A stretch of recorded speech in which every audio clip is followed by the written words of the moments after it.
Bem, primeiramente, eu quero dizer a vocês que é uma honra estar aqui no nosso Sindicatos Bancários de Novo Hamburgo, os meus companheiros de ramo.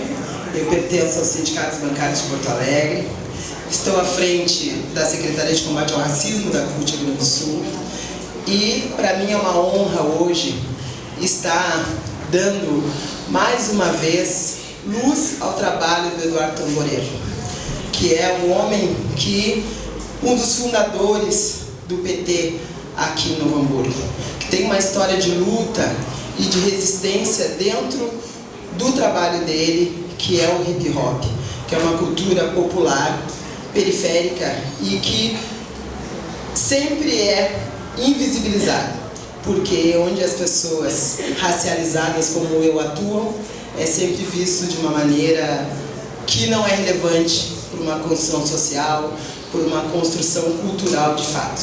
Então eu quero dizer para vocês que hoje eu vou mediar, né, esse momento, que é um momento de formação, né, porque sempre quando nós nos comprometemos a estar num espaço como esse, não só no mês de novembro, a gente mostra comprometimento. E é isso que vai transformar e que vem transformando a nossa sociedade. Lógico que nós, pessoas racializadas, gostaríamos de já estar em outro patamar, mas nós sabemos que foi uma estratégia e uma escolha do Estado brasileiro, de nós, pessoas que não temos a pele branca, vivermos de uma maneira mais subalternizada. Estamos aqui para romper com isso. Estamos aqui para que todos e todas se sintam pertencentes a um único sistema, né? A que todos somos regidos. E para isso temos que ter esses espaços. O compromisso sindical, ele também é ancestral, porque o sindicato é um território, né? E a territorialidade, ela é um princípio da diáspora africana.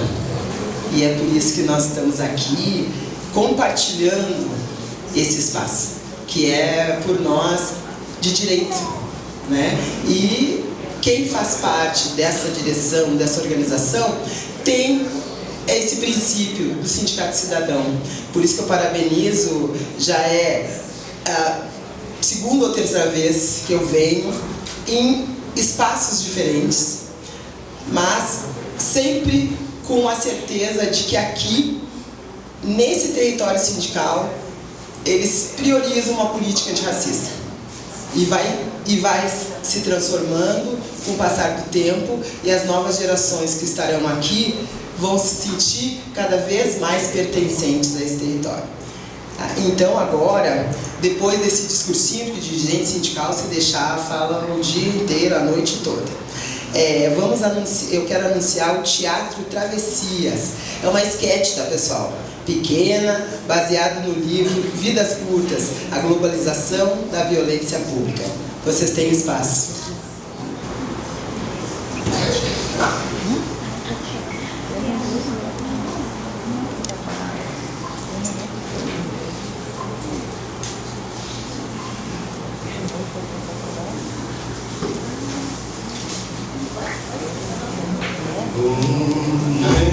Deus avisou que tinha ouvido.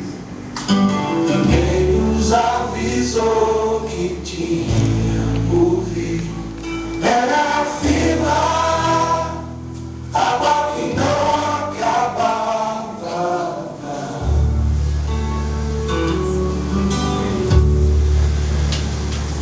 Era a fila, água que não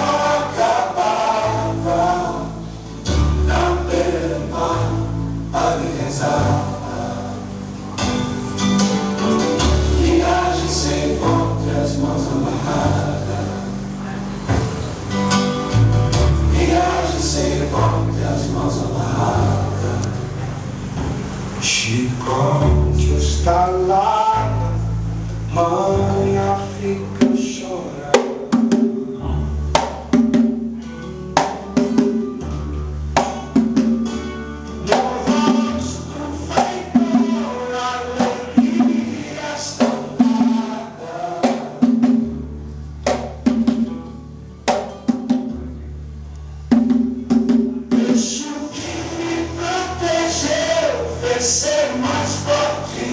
querer.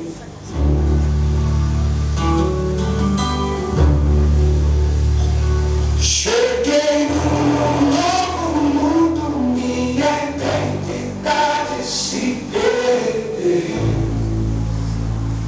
A luta no sangue nasceu. Não sou Silva Santos. Olha o peixe, tem pintado, tem tilápia, vamos aproveitar. Olha o peixe, tem pintado. Alforria, Olha o compra peixe. um alforria. Vamos engraxar Olha o a sapato. alforria. Engraxar o sapato. Olha a banana. Chega mais. Olha a banana. Engraxar o sapato. Quem quer comprar banana?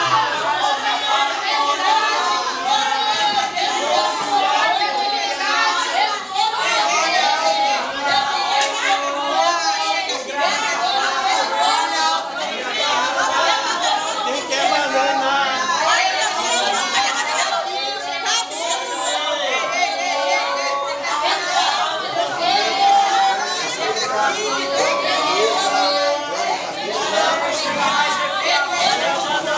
Quem quer banana?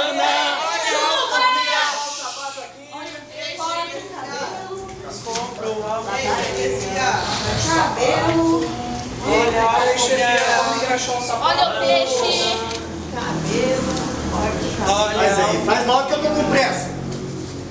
Dê rapidão aqui pra você. Rapidão, Olha o 7h15. peixe. Pode deixar. Esse aqui eu vou te fazer de brinde. O outro você pode me pagar, chefia?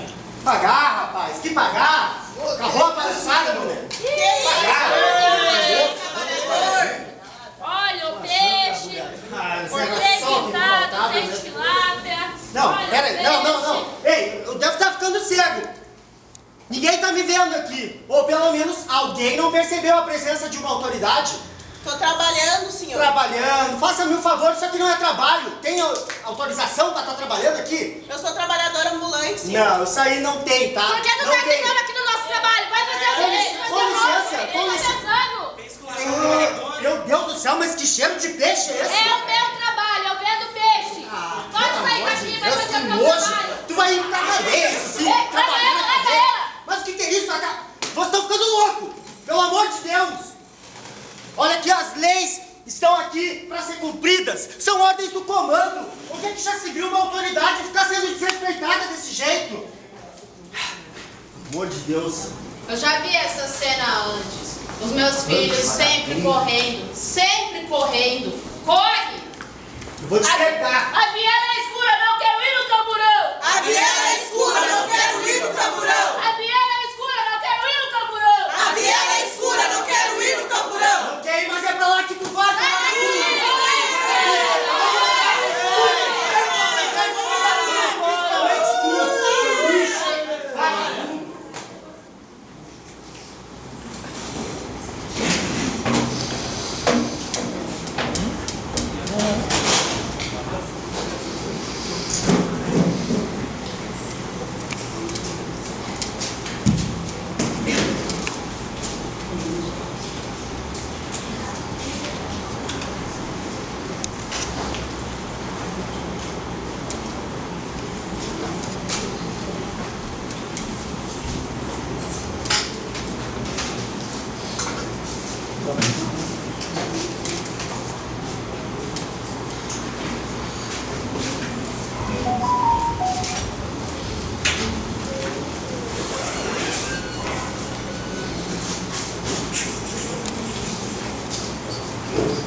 policiais já sofreram violência policial.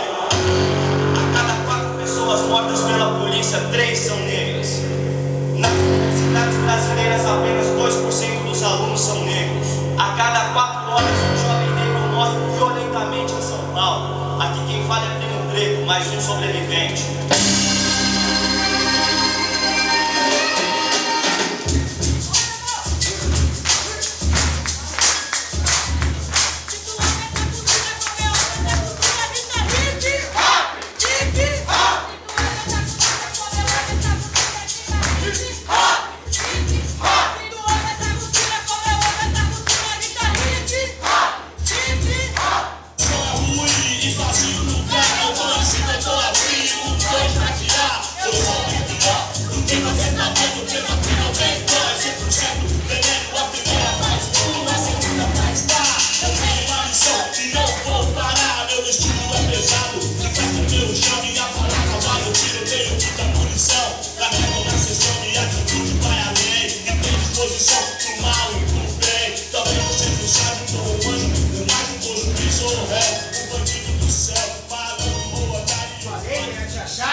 Com deboches de ofensa, mas na verdade eu queria saber essa sobre a morte do meu filho. Eu sempre orientei meus filhos. Não saiam de casa sem os documentos. Não reajam a uma abordagem policial. Isso é muito perigoso. Oportunidade? Isso existe. Veja minha filha. Ela tem uma beleza exótica, mas nunca teve oportunidade. Tudo é na base do dinheiro. O sonho do meu filho era ser MC e o Estado não dá oportunidade.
Meu Deus, meu Deus,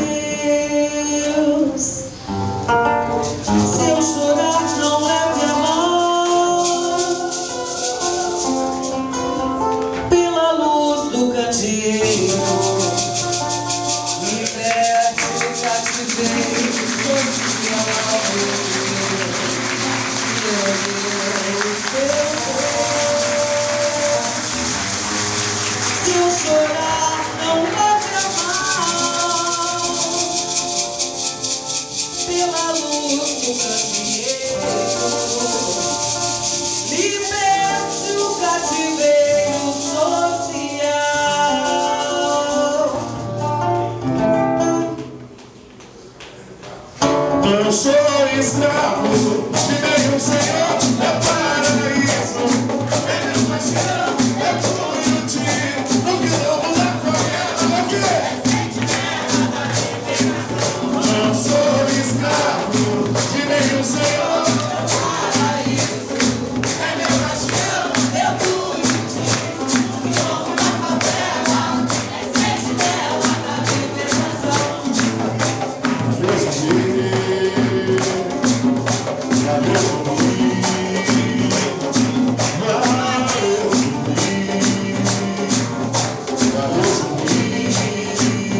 Boa noite a todos. A gente queria quebrar um pouquinho o protocolo. Agradecer esse cara que é uma referência pra gente. É da nossa família carnal, espiritual. É um cara que nos incentiva, nos apoia. Então, se esse teatro acontece é por causa da força, da garra dele. E a gente só trouxe o Mil para agradecer o quanto ele é importante. Todas as pessoas que estão aqui é porque realmente amam. E que esse livro, como eu te disse, que ele vai circular o Brasil, mas vai chegar ao mundo, para as pessoas que precisam ouvir a tua voz, a tua criatividade. E é isso, a gente deseja muito axé. O Pai Oxalá te abençoe e o Baralho possa sempre abençoar teus caminhos e abrir muitas e muitas portas. Obrigada.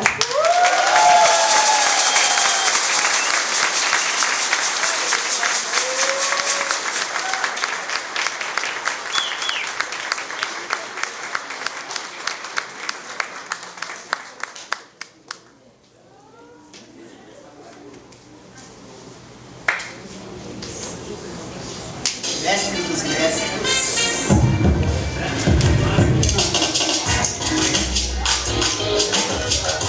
Agora, vamos para a segunda parte do nosso evento, chamando o Eduardo Tamboreiro e a Deise Benedito. Primeiro, Deise Benedito, graduada em Direito, com especialização em Relações Extrarraciais do Sistema Prisional, mestre em Direito, Criminologia na UNB e doutora em Direitos Humanos. É uma honra estar com a gente aqui, Deise. O Eduardo Tamboreiro dispensa comentários, mas é importante sempre dizer do legado dele, né? Militante do movimento hip hop, Grupo Preconceito Zero, escritor e músico e militante político. Isso é fundamental no teu legado e na tua trajetória. Então, vamos iniciar esse bate-papo, né? Abrindo espaço para Deise fazer a sua explanação e ela vai... Ah, tá certo. Então tá, ter a palavra, tá, Deise? Boa noite a todos e todas. É um prazer estar mais uma vez aqui no Rio Grande do Sul. né, aqui em Porto Alegre. Eu tenho várias relações de amizade, há muitos e muitos anos eu venho aqui nas atividades do movimento negro, dos fóruns sociais mundial, em várias atividades que eu sou convidada. Agora em Maiutinga eu não encontro os advogados aqui no Rio Grande do Sul também.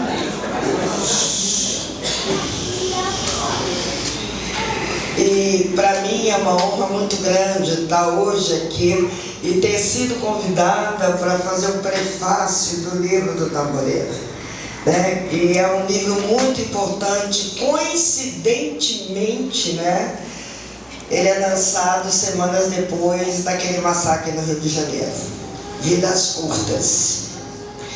E o que falar sobre vidas curtas? O que falar de dores de mães? O que falar de dores de mãe? E quando eu penso, quando ele me convidou para fazer essa parte do prefácio, né, que é justamente narrar a dor da mãe, uma das mães, a mãe mais famosa da face do universo, né, a mãe que teve literalmente o filho assassinado pelo Estado, foi Maria. Maria, mãe de Jesus, né? Teve o filho assassinado pelo Estado, cruelmente assassinado, e assim como muitas outras, choraram luto das mortes dos seus filhos. Isso há mais de 2000 anos, gente. E esse processo se repete, como se repete, né, nessa peça de teatro que me emocionou muito, que é a própria trajetória, né, das pessoas negras e indígenas nesse país. Quantas mães indígenas choraram com a invasão dos portugueses quando tiveram seus filhos assassinados pela coroa portuguesa, porque eram considerados selvagens. Quantas mães africanas não choraram a separação dos seus filhos na África, sem saber para onde esses filhos vinham e nunca mais veriam seus filhos, enquanto as mães no desembarque sofreram a separação dos seus filhos do navio negreiro, enquanto as mães choraram na senzala a separação dos seus filhos vendidos nas praças como uma mercadoria caríssima na época.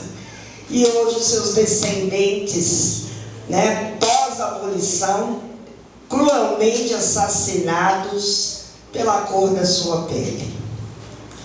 Então, quando eu vi essa peça de teatro, me tocou extremamente, que é um processo cruel, desumano e degradante. E eu queria cumprimentar, Tamboreiro, não só você, mas essa equipe de teatro, a voz maravilhosa dessa mulher que começa a cantar o enredo do Tuiuti, que me emociona. Que há 500 anos a gente se emociona, há 500 anos a gente fala do direito à existência, né? E eu me emociono de novo aqui do lado do Tamboreiro, porque ele é um sobrevivente.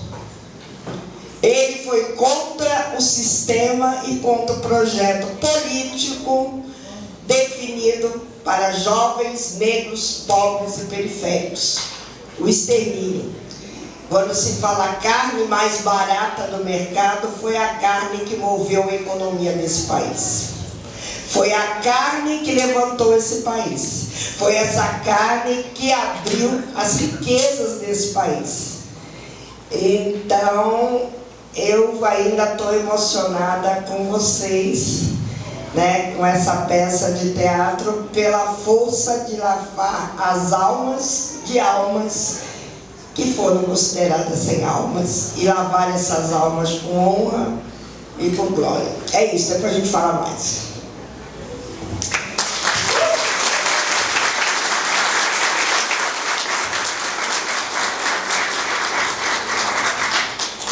Obrigada, Deise, pela tua saudação inicial.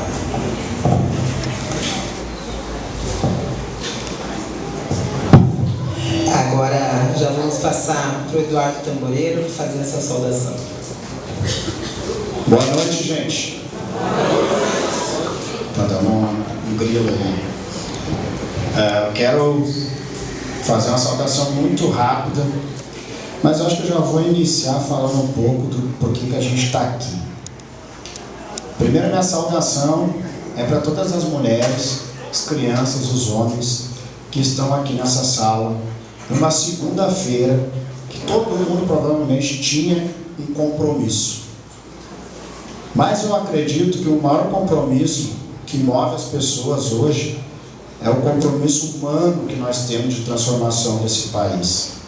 O compromisso humano que nós temos com as nossas crianças, com os nossos jovens, com aqueles e aquelas que ainda estão conosco e aqueles que estão na nossa memória. Os que estão na nossa memória. E hoje, infelizmente, eu iniciei esse livro em 2018, escrever ele. Infelizmente eu queria falar de coisas boas, falar de coisas felizes, lá em 2018. Mas a gente naquele momento vivia um dos momentos mais cruéis da nossa história, do nosso país, que era a legalização do armamentismo no Brasil, do negacionismo, do fascismo, contra os direitos humanos, contra os direitos daqueles e aquelas que acreditam numa sociedade muito melhor. Ali eu iniciei esse livro.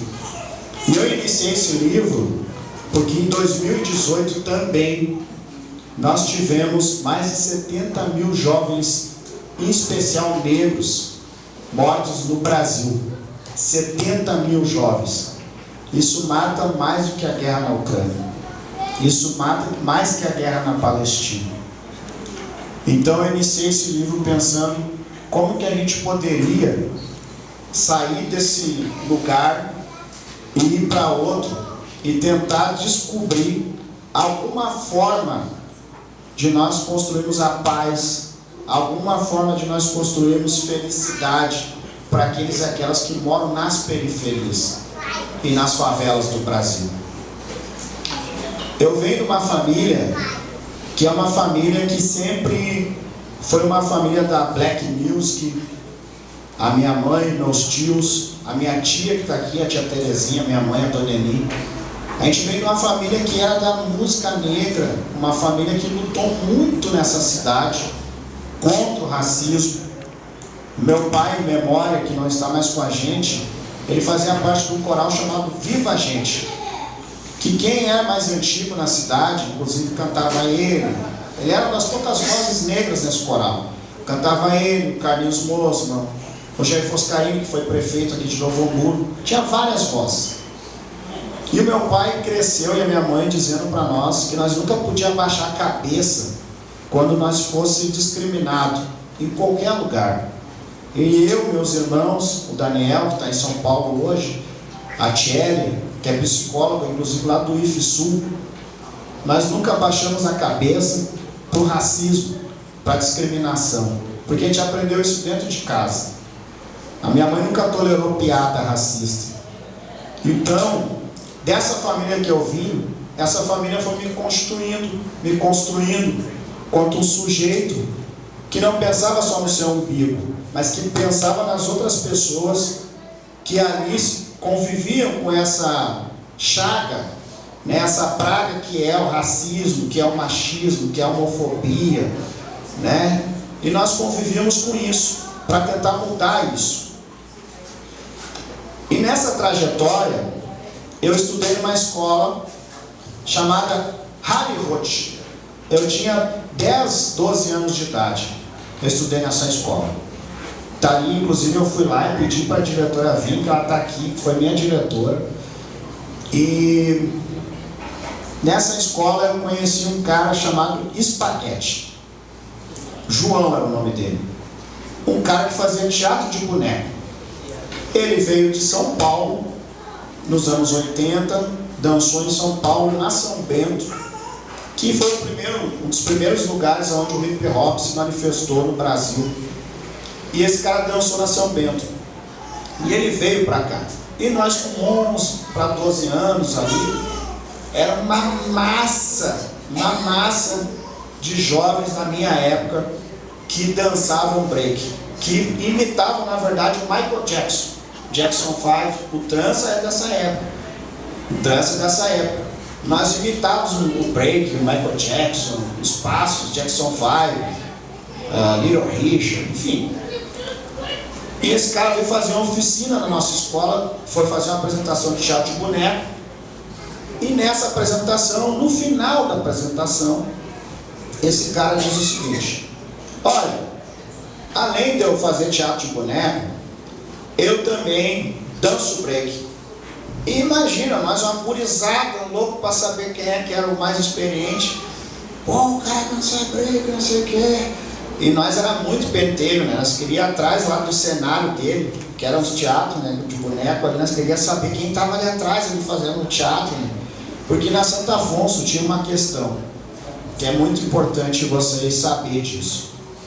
A Santo Afonso, naquela época, nós tínhamos uma música, inclusive, que o Preconceito Zero falava, que está ali o Mano Cascata, que canta comigo desde 96, o Will fez parte do Preconceito Zero, hoje o DJ Cassinho, Chocolate, fazem parte com a gente.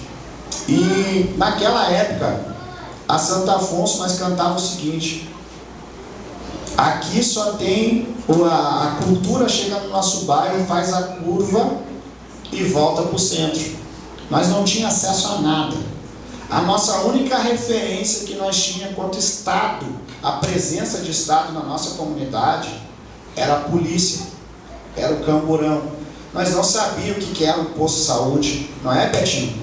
Nós não sabíamos o que era isso. Nós não tinha médico da saúde da família, não tinha uma UPA para a gente ir, não tinha uma praça da juventude, não tinha nem SAMU, não tinha SAMU. Eu me lembro que o primeiro cara da SAMU da Santo Afonso foi meu pai. Meu pai tinha um Opala, e meu pai pegava aquele Opala e sempre alguém ia na nossa casa. A mulher estava grávida, meu pai levava para o hospital. Inclusive aqueles que morriam, tomou tiro na vila, tinha que levar para o hospital. E o pai levava. Então meu pai foi uma pessoa muita referência lá, por essas coisas que ele fazia. Porque nós não tinha SAMU, não tinha nada. A gente foi conhecer isso em 2002. Na primeira eleição do presidente Lula, a gente foi saber o que era SAMU. E todos nós, porque não existia SAMU. A gente foi saber em 2010 o que era a praça de juventude, que nós incomodava, que nós queríamos cultura, que nós queríamos esporte na vila, porque não tinha nada, era um campinho de terra. E ali chegou a praça da juventude. E ali começou a mudar a vida de muitos jovens. Infelizmente, a minha mãe sempre fala isso. Na nossa época, quando nós era jovens, nós estávamos break lá na garagem da minha mãe, nós eram 80 jovens. Quando nós saíamos na rua, parecia uma gangue. Era 80. Hoje, se tiver 10 vivos é muito. Daquela época. Se tiver 10 vivos é muito. Ontem eu até encontrei 2 nas bancas que eu achei que nem estavam mais por aí. Então a gente perdeu muita gente. E muita gente que tinha talento, muita gente que dançava, que cantava, que grafitava, que jogava capoeira, que tocava tambor. Muitos de nós foram. Inclusive está aqui, o Trança está aqui, que é da época. O Lu Astral está aqui, que é da época. Entendeu? São poucos que a gente olha assim no nosso redor, que é da nossa geração, que estão aí entre nós, entendeu? Então, humano. Então, assim, ó, esse livro, ele traz um pouco disso, de um desabafo, mas ao mesmo tempo a gente refletir o que a gente quer quanto sociedade. Porque eu sempre falo, o problema do racismo não é só dos pretos, e não é dos pretos. Não fomos nós que construímos o racismo. Não fomos nós que construímos a escravização no Brasil. Nós fizemos parte disso, forçado, né, acorrentados. O que o teatro aqui apresenta, inclusive o teatro, vocês podem acompanhar nas redes sociais, é hip hop e rima em cena. Esse teatro, ele tem mais partes, tá? Aqui o pessoal fez bem curtinho. Esse teatro é financiado por uma lei chamada Aldir Blanc, esse teatro. Se vocês pegar todos que fazem parte do teatro, tem mais de 20 pessoas no elenco. Todos estão recebendo. Todos são de periferia. Todos os jovens que estão aqui, que se apresentaram, moram na Santo Afonso, moram na periferia da Santo Afonso. E se não tivesse Aldir Blanc, e se não tivesse uma política cultural dentro da nossa periferia. Como é que seria? Onde estariam esses jovens hoje? Aonde estariam? É isso que a gente tem que pensar todos os dias. Então o livro, ele traz esse relato. Ele traz esse relato de mães. Eu quero citar aqui uma mãe que foi muito importante, todas as mães. Nós temos 4 mães aqui que participaram do livro, mas são 9 mães que dão relato nesse livro. 9. E tem uma em memória. Quando eu comecei a escrever esse livro em 2018, aconteceu um fato que também me motivou. Um fato com uma pessoa que a gente tem uma trajetória gigante junto, de amizade, de companheirismo, de parceria. E num dia ela me liga e diz assim: preciso falar contigo. Eu disse: o que houve? Ela disse: assassinaram meu filho. E aí ela diz para mim assim, ó, ele queria ser enterrado com uma corrente e um boné.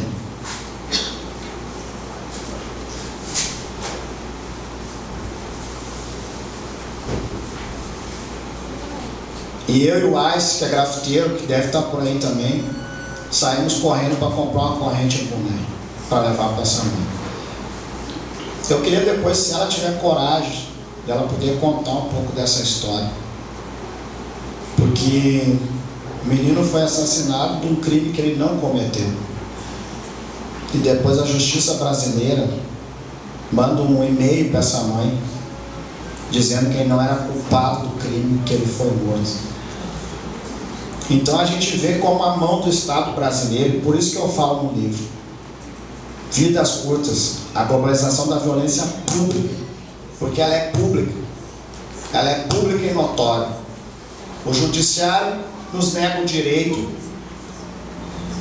o sistema, através da sua segurança pública, que eu acho que no Brasil a gente tem um problema da segurança pública, a gente tem um problema na Constituição brasileira, porque a Constituição brasileira não fala uma vírgula sobre o extermínio da juventude negra. A Constituição brasileira fala um pedacinho só sobre segurança pública, depois a Deise vai explanar melhor. E a gente precisa que os órgãos de fiscalização, de justiça, de segurança pública possam atentar mais para isso. Porque eu fico pensando o seguinte: como pode, num país onde a maioria é preta e parda, são os que mais morrem nesse país, são os que mais estão nos lugares fechados nesse país, nos presídios, nos porões, nos CASs, nas FASs, nas FEBEMs. E ao longo da nossa história, nós do hip hop, eu, Cascata, essa turma aí, nós fomos em inúmeros presídios, inúmeros. E eu já conflitei com pesquisadores, com sociólogos, cientistas, que insistem em dizer, muitos, não todos, insistem em dizer que a cor dos presídios não é negra. Quem nunca foi, vá. Quem nunca foi, vá. E lá dentro tem muitas histórias de pessoas condenadas sem nenhum crime, condenados por aquilo que não cometeram. Até quando isso a gente vai viver dessa forma? Está aí prova no Rio de Janeiro o que aconteceu. Até quando? Então, a ideia, ela é chocante. Até para muitas pessoas causa uma certa revolta, às vezes causa uma empatia. Às vezes as pessoas dizem: não, o Tamborelo está ficando maluco falar sobre isso. A gente viveu o caos, e a gente vive o caos pós-colônia. Ainda a gente tem cabeça de colonizador, ainda a gente tem. Então a gente precisa entender esse processo, e eu quis passar isso em palavras. Eu quis simplesmente transformar isso de vidas reais dessas mães, de vidas reais, mães indígenas, mães negras, relatos reais, mas ao mesmo tempo a gente conseguir de uma forma como a gente pode transformar isso em uma cultura de paz, do caos. Como o caos pode ser cultura de paz? E aí eu quero trazer um exemplo muito simples para vocês. Nós fomos salvos pelo hip hop. Nós fomos salvos pelo hip hop. Porque nós tínhamos tudo nos anos 90 para entrar para onde nós quiséssemos. Periferia sempre é encruzilhada. Para o jovem de comunidade sempre é encruzilhada. Tu tá ali no meio, tem vários caminhos. Nós escolhemos o hip hop, nós escolhemos a capoeira, nós escolhemos ser de terreiro, nós escolhemos muito mais do que isso, lutar inclusive contra isso. A gente sempre fala que para nós, se nós salvar um, já é uma vitória. Se nós salvar um, é uma vitória. E aqui eu tenho várias vitórias. Está aqui o Cassinho, que hoje todo mundo conhece o DJ Cassinho. Quando nós fizemos um projeto em Novo Hamburgo chamado Kizomba da Cidadania, o Cassinho tinha uns 12 anos, 10 anos. E o Cassinho participou do projeto. Participou um jovem ali que tocava na percussão e tal, não sei o quê. Hoje o Cassinho é DJ, o Cassinho faz jornalismo, é um baita cara de percussão, mestre de bateria e vice-presidente do primeiro clube social negro da nossa região, que tem 102 anos, que é a Sociedade Cruzeiro do Sul. Olha onde é que ele chegou. É um que a gente conseguiu salvar. Assim, o Pepinho que está aí, que também foi do projeto Kizomba da Cidadania. Então nós estamos se desafiando nesse livro. Eu quero que vocês leiam ele, não quero dar detalhes. No livro a gente fala sobre racismo ambiental, que a gente passou, porque também é uma violência pública, que a gente passou em 2024. A gente fala sobre que, inclusive agora essa lei, né, Deise, que votaram no Congresso, que libera, vamos falar assim, um estupro no Brasil. Eu falei isso lá em 2018, sobre os casamentos com criança, que é comum no Brasil, sobre a questão de gênero, a violência contra as mulheres. Às vezes a violência, ela sempre será uma forma de dominação daquele que é mais inferior, mais vulnerável. Isso faz parte do sistema capitalista. Construir a violência entre nós, para a gente não conseguir sair daquela vulnerabilidade. E são várias violências. Quando a gente fala de insegurança alimentar, é uma violência. Quando a gente abre os nossos meios de comunicação, a nossa televisão, e só passa na notícia a violência, isso é uma violência pública. Quando nós do rap, a gente debate muito sobre isso. O sistema capitalista, ele cria várias formas de fazer que o jovem não entenda que ele está presente. Vou dar um exemplo para vocês. Todo mundo aqui já ouviu falar em ostentação? Todo mundo, né? Ostentação. Hoje a ostentação na periferia é o quê? É mostrar os caras com muito dinheiro, com Porsche, com corrente de ouro, com tênis de 10 mil reais, com um celular que fala e faz o caramba. Eles vendem todo dia isso para a nossa comunidade. Todo dia.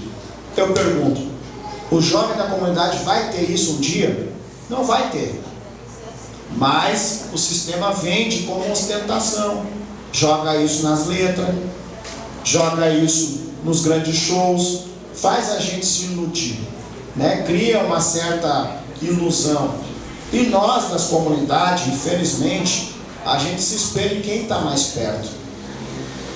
Por isso que eu sempre estou junto com a minha comunidade, porque eu quero que a minha comunidade se espelhe em quem está mais perto, tem uma vida de boa, entendeu? Está sempre junto com a sua comunidade, para nós fazer um paralelo,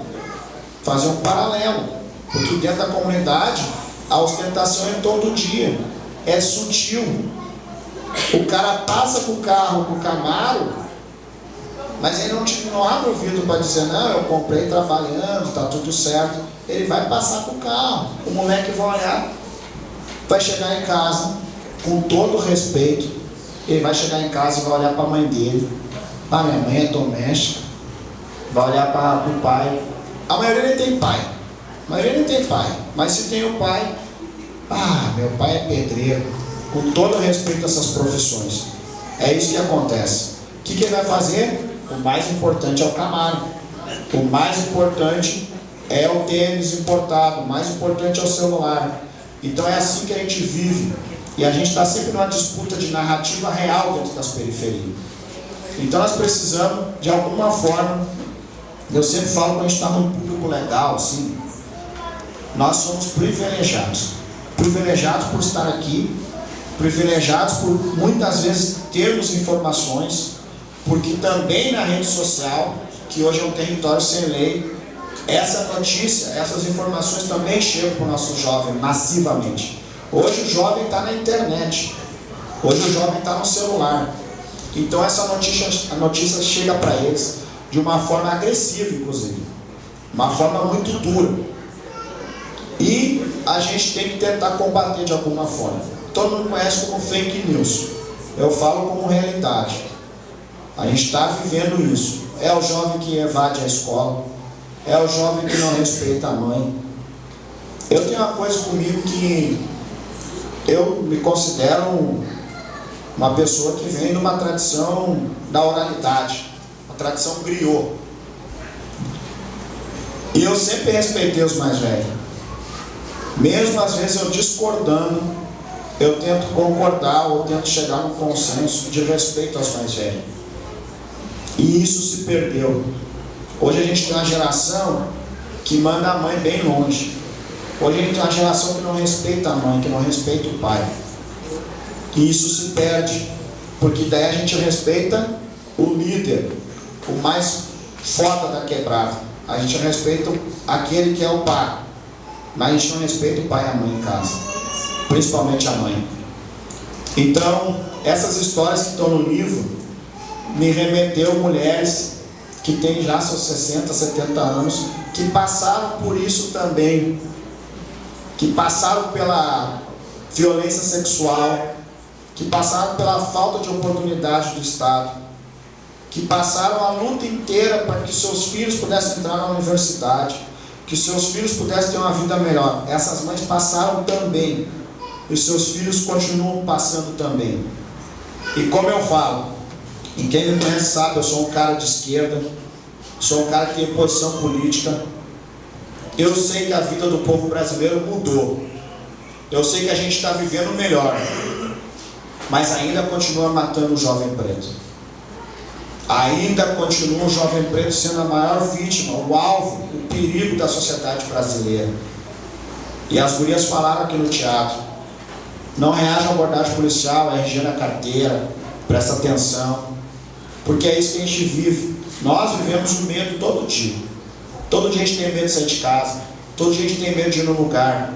A Deise passou por uma situação conosco aqui ontem, no restaurante São Leopoldo. Pedimos uma mesa, não deram a mesa para nós, e falaram que nós tínhamos que esperar na rua, porque entrou 5 pessoas pretas. E aí entravam as pessoas não negras, eles iam dando mesa, pode sentar lá, porque a conta ia dar R$400. Mas que problema tem na conta dar R$400? Nós ia pagar os R$400 para almoçar. Entende? Então é todo dia a gente passa isso. Todo dia a gente passa essas dificuldades. E aqui não é choro não, porque eu sou um cara que eu não me rendo para nada. Eu luto, eu vou atrás, eu tento conquistar, eu tento buscar com os meus. A gente lá na quebrada, esse livro aqui, e está aqui meu editor, o Rodrigo Fagundes. É que agora o pessoal te conhecer, cara, fez um livro bonito. Bate a palma pro cara aí, ó. Aí na mão, pô. E aí, vou falar. E o Rodrigo tem vários livros que ele já publicou, vários, muitos. E nós fizemos um acordo aí. Nós abrimos uma editora independente na comunidade. Nós vamos lançar vários livros a partir de agora de pessoas de comunidade. Vamos lançar vários. Porque a nossa escrita tem que aparecer, nossa escrita tem que ser escutada, tem que ser lida. Nós vamos lançar vários livros, porque o nosso maior desafio é a gente poder ver as pessoas ser felizes e a gente registrar essas referências que a gente tem, registrar essas pessoas, registrar suas histórias. Bom, eu acho que eu já falei demais. Eu vou deixar deles falar um pouco também, porque eu me emociono. E antes de eu falar, gente, eu queria entregar aqui, simbolicamente, uns livros para algumas pessoas que participaram dos seus depoimentos. E se tiverem a fim de falar, ficarem à vontade, pode falar. Eu queria começar pela primeira pessoa que me deu um relato lá em 2018, 2019, que é a Shirley Rodrigues. Por favor, Shirley.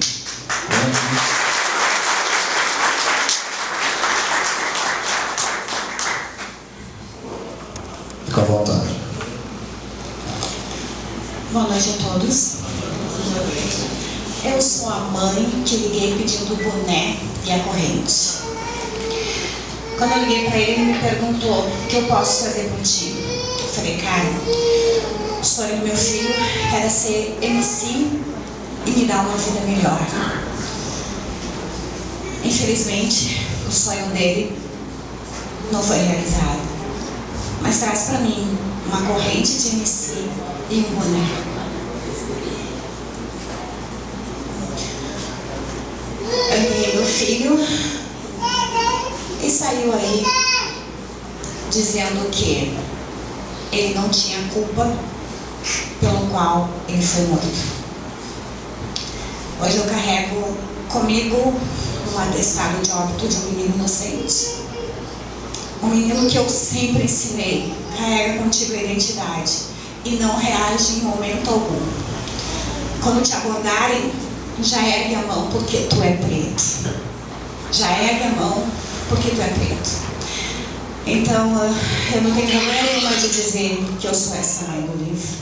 Fui eu que pedi essa última homenagem ao meu filho. E que continuo lutando muito para ser valorizada na sociedade como mulher negra, hoje empreendedora.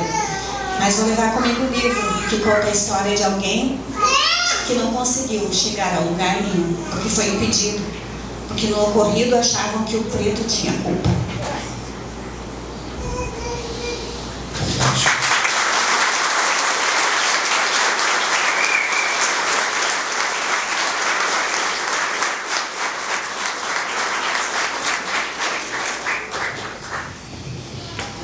Bom, queria chamar uma outra pessoa que também contribuiu para a escrita.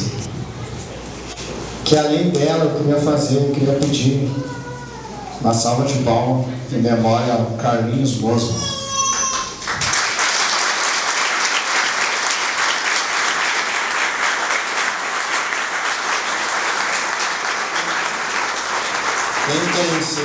Quem conheceu o Carlinhos Mosman, cada um provavelmente tem uma história com o Carlinhos.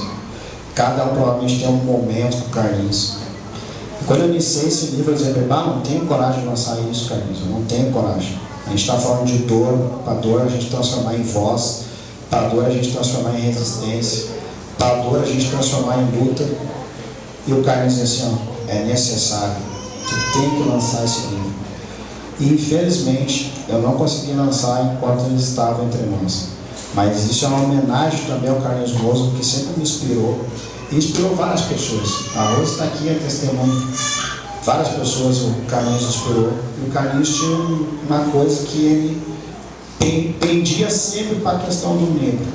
Ele sempre queria estar no meio dos pretos, ele sempre queria estar inspirando os pretos. Então eu queria chamar a companheira dele aqui, a Leila Salete, que me deu um baita depoimento da história da vida dela. E se eu conseguir falar, Salete, tu pode ficar à vontade, tá?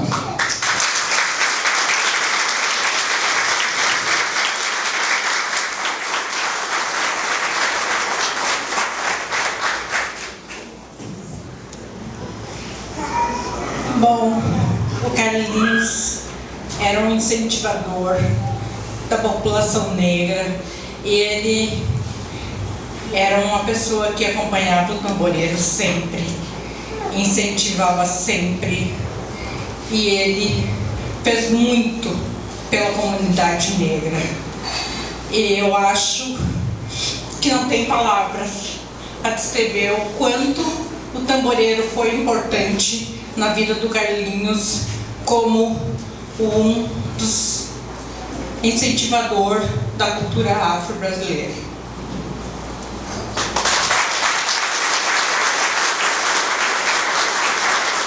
Queria chamar uma mulher que me conhece desde criança também. E um dia ela me chamou, começou a contar a história dela. Ela é uma mulher indígena, família é parente do Olívio Dutra. E ela tem uma história incrível de superação. Pode vir aqui, Regina, por favor.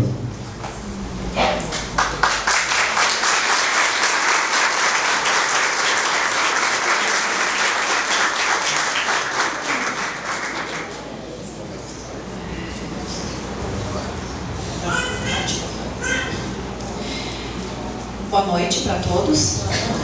Eu sou uma pessoa que tem um passado bem sofrido, triste, né? Fui uma criança que brincava entre meios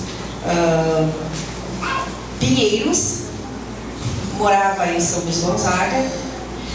Era eu e a minha cachorrinha, sozinhos.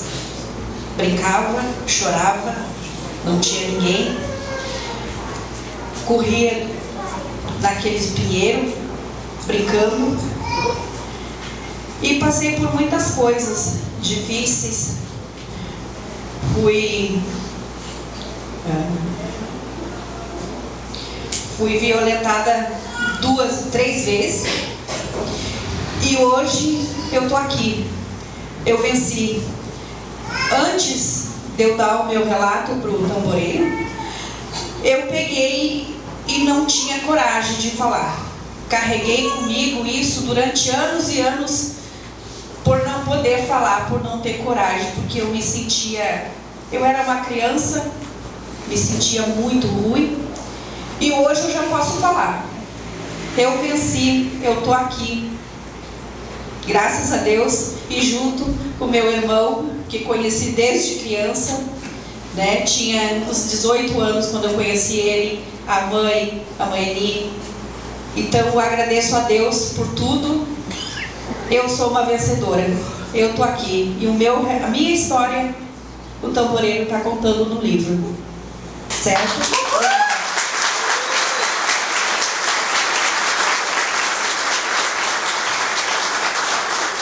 Eu conheci a história de cada uma dessas mulheres, né? Queria chamar a minha mãe aqui, a mãe Eni. A mãe Eni não tem muita história triste porque no meio da bala nós conseguimos, né, mãe? Sobreviver. Calma, eu aqui.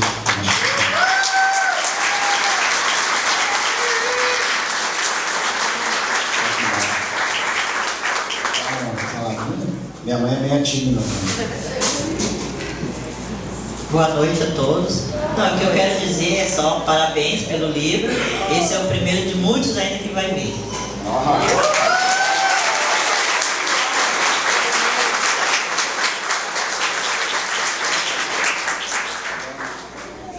Obrigado, mãe. Obrigado pelo seu ilê, pelo seu axé, por nos manter em pé. Ah, só tem uma rima aí. Eu quero chamar em memória. Esse cara, ele me inspirou muito, muito na como a gente pode superar os desafios, os obstáculos. Mas ele só superou isso porque a mãe dele é a minha guitarra. Foi embora? Não, foi começar a ter. Então eu vou chamar a irmã dele. E eu fiz em memória dessa pessoa porque no meio da caminhada ela acabou partindo. Mas eu vou contar uma história só para vocês desse cara. Uma vez, essa pessoa, a mãe dele, era muito dura. Era uma mulher muito dura. Ela era lá do bairro São Jorge. E esse cara que eu vou contar a história, eu vou falar porque ele não vai ficar bravo comigo. Ele ficou 10 anos preso. 10 anos.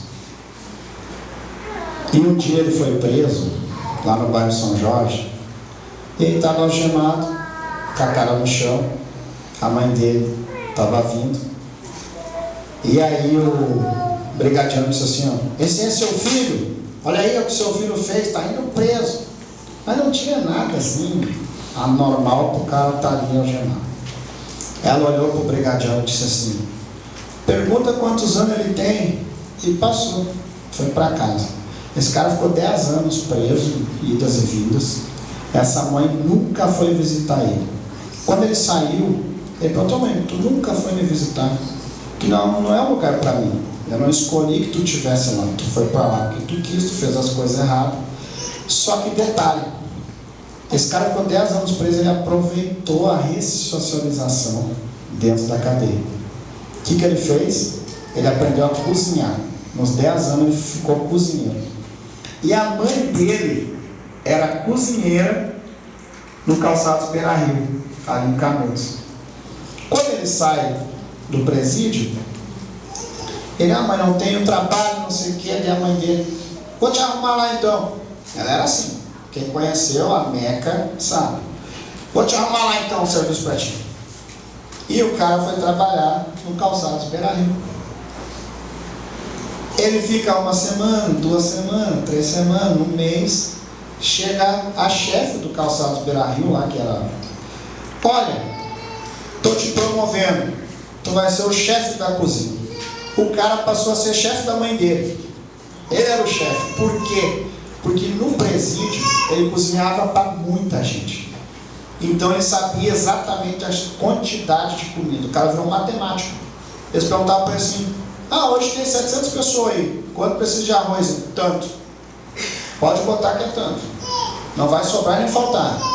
Quantas carnes? Tanto. Quantos precisa de feijão? Tanto. O cara virou um matemático. E hoje ele me orgulha muito, porque ele é um baita trabalhador, um cara que acorda de manhã cedo, que largou tudo, que representa muito para mim, me ensinou muito nessa trajetória dele, que é humano, que ele não vai aparecer aqui, mas eu vou dar ele tá vendo? Eu vou dar o livro para a irmã dele, a Bruna. Era para ele ter ficado sentado aí.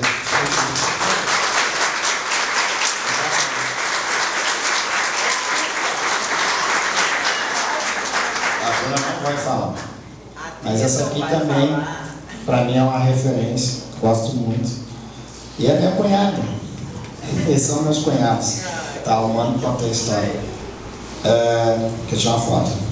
Mas tem a minha fotógrafa lá também, né? Todos os flashes.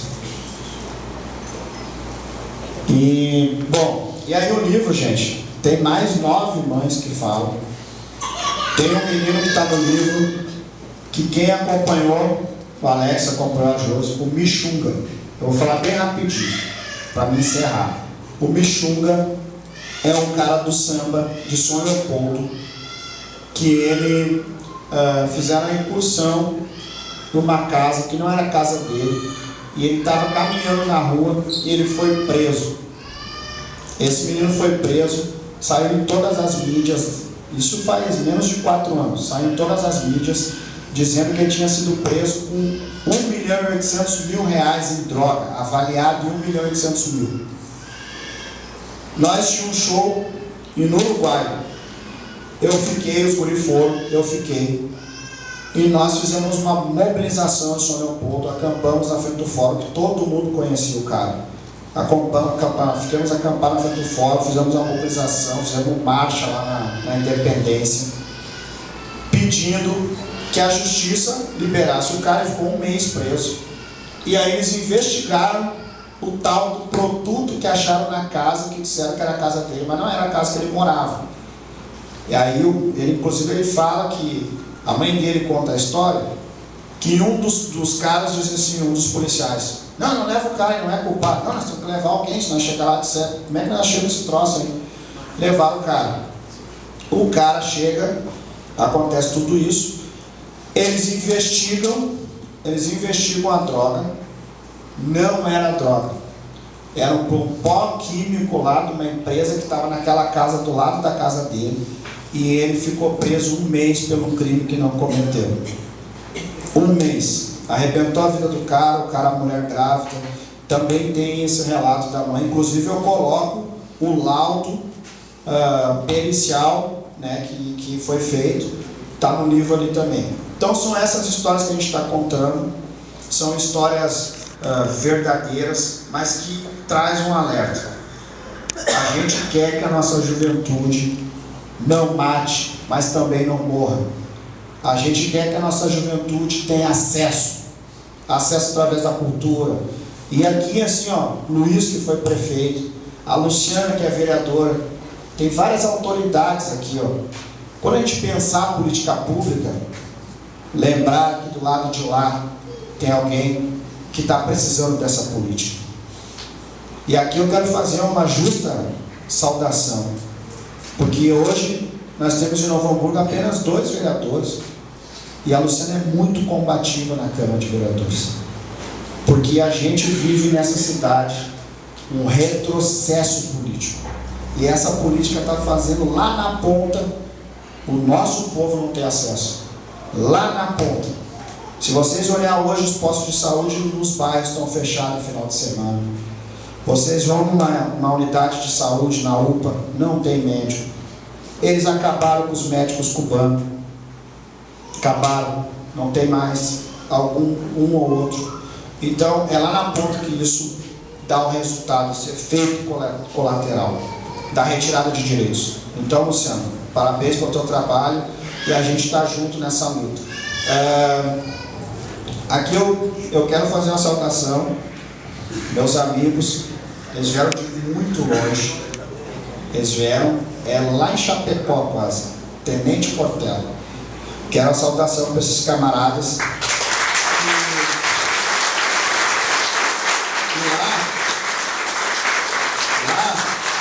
A gente tem uma parceria de projetos. Eles têm um cais lá, um cais indígena. E Tenente Portela é a maior comunidade indígena do Rio Grande do Sul. Eles têm um cais que se chama Centro de Apoio à Inclusão Social Indígena.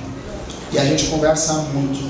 E lá são 8.000 hectares, são 8.000 indígenas, né? Lá o tráfico de droga tomou conta das comunidades indígenas.